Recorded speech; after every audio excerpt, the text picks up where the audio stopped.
We have the 3 barns. One, the brick barn, which has a lot of the polo horses, the wooden barn, which is in the middle, and then the other one, the school barn. A lot of those horses don't play polo. Those are like the ones we have for riding lessons. If you come to Manhattan, you can either go play upstate New York or come to Long Island and play. Depends on which traffic you want to get involved in. So when I first started, there was no winter polo on Long Island. So now we're a year-round polo farm, and we have people from Manhattan. People fly in from California.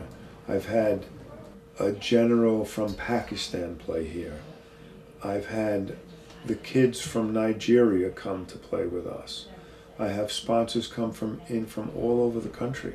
The high school and college teams come and play here. We have a mixture of everybody. You can't be lazy around Bob. Don't work. Lazy and Bob don't go together. You sit in the saddle, you're shopping. You get out of the saddle, you're digging a ditch with me. Really?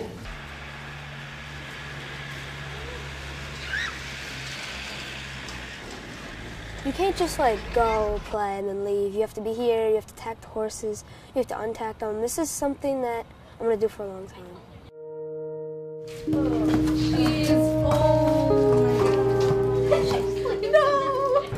You learn how to take care of the horses, and you have to be cautious, and you gotta treat them well. When I get here, I start tacking with Mo and Emma and Amanda, and that runs for like an hour maybe, and we start playing at around 5:30. Every minute I spend with the horses, I learn more about them, and every minute I spend playing, I learn more about the game.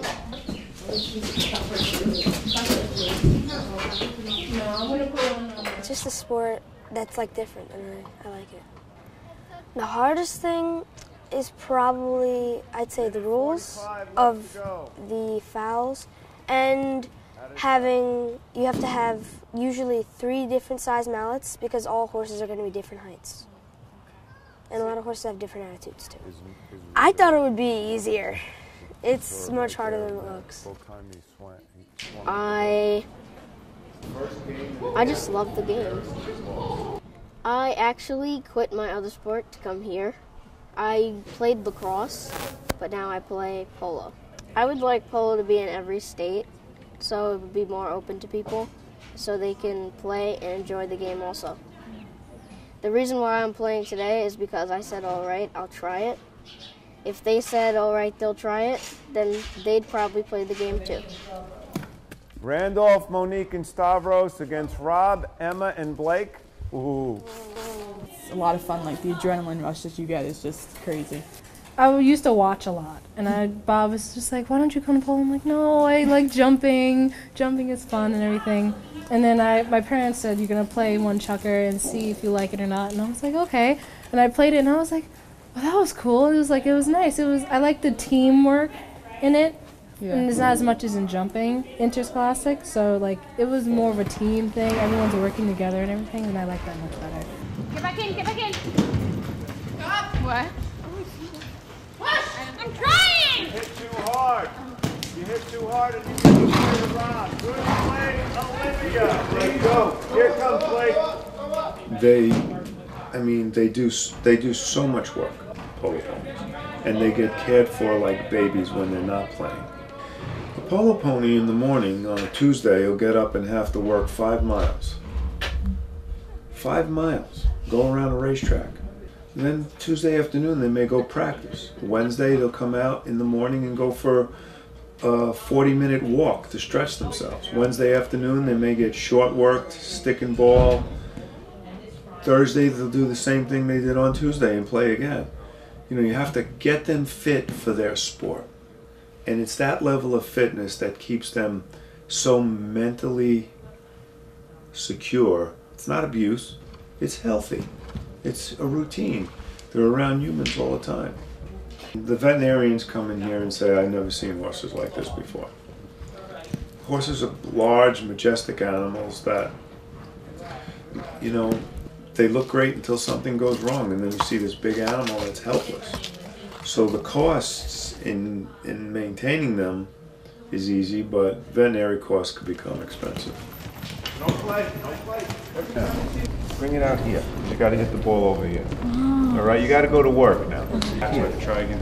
You rotate here and stay down. Keep hitting the ground. Don't. Okay, let's go. Isn't she adorable?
I would like to become a professional polo player, but I also want to focus mainly on medicine because say you're playing and you can get injured, then they don't want an injured player, so then you have to have a backup. Brady! Oh, she's such a pleasant to look at. She's just so happy. She's just always happy. We are rolling wraps. So these are the things that go on the horse's shin to protect them when the ball hits them. No, I don't. Protect the tendon. Oh, you don't? No. Alright, I just gotta walk out because she's not gonna be able to. Call her if you're gonna die. Trying to be a professional polo player is difficult. Like, it's like, I mean, as money goes, because you get paid to play in games. So if you don't get pulled in enough games, you're not gonna make as much money. So you always want to have like a backup plan, or like even just a second job, or just something else to do. Let's mark up. I got hitter. Tap it, roll the ball, and canter and hit it. Polo is a very difficult sport because of the cost of maintaining horses. In my effort to try to make polo affordable to everybody, I don't want to scare anybody off with these figures, but if you were to keep a horse in full service, like let's say you lived in Manhattan, and you wanted to keep one polo pony, it costs you $1,500 a month.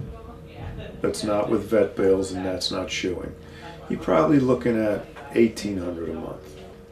And then when you own that horse, you have the headache of worrying about it in case it gets sick. I promote the sport by renting horses per chucker. Foul. That was a goal. The kids I have a work to ride program where they get a reduction in the price per chucker. The normal price for the indoor arena is $75 a chucker. A chucker is like an inning in baseball, but it's timed and it's 7.5 minutes. My outdoor arena is $100 a chucker, and this is just for practice. And my grass for practice starts at $125 a chucker and goes up to $250 depending upon the value and the quality of the horse. You know, it's a risk to value ratio that I have to deal with. The horses cost $5,000, or a horse costs $50,000. Now if you want to play games, that cost increases exponentially. Yet, if you're a savvy polo player that's played before and doesn't want to own horses, you can come here and rent 6 horses in the summertime then it costs you $2,000, but you walk away no headache. But let's go back to the affordability for a kid or an adult. You can come to Country Farms and play 2 chukkers on the weekend for $100 to $150. Walk away, wash your hands, not have to worry about it. Or you can go up from there. And that's affordable for some parents, you know? You're staying up on her. A good polo player is somebody who has a strong work ethic and maintains themselves as an athlete as well as their horses. Right, every day, sit on a horse, 5 or 6 or 8 different horses a day, and keep yourself fit in the saddle and play in the best polo you can play in, which, you know, costs a lot of money, but it's still not impossible for anybody. If you have drive and determination, I've seen kids, you know, become 7 goals from drive and determination. Bob is a good coach to me. He teaches me a lot when he teaches me. He tells me what to and not to do. He makes everything interesting. He makes us like want to learn, and he's really like, he gives us like confidence, and he teaches us like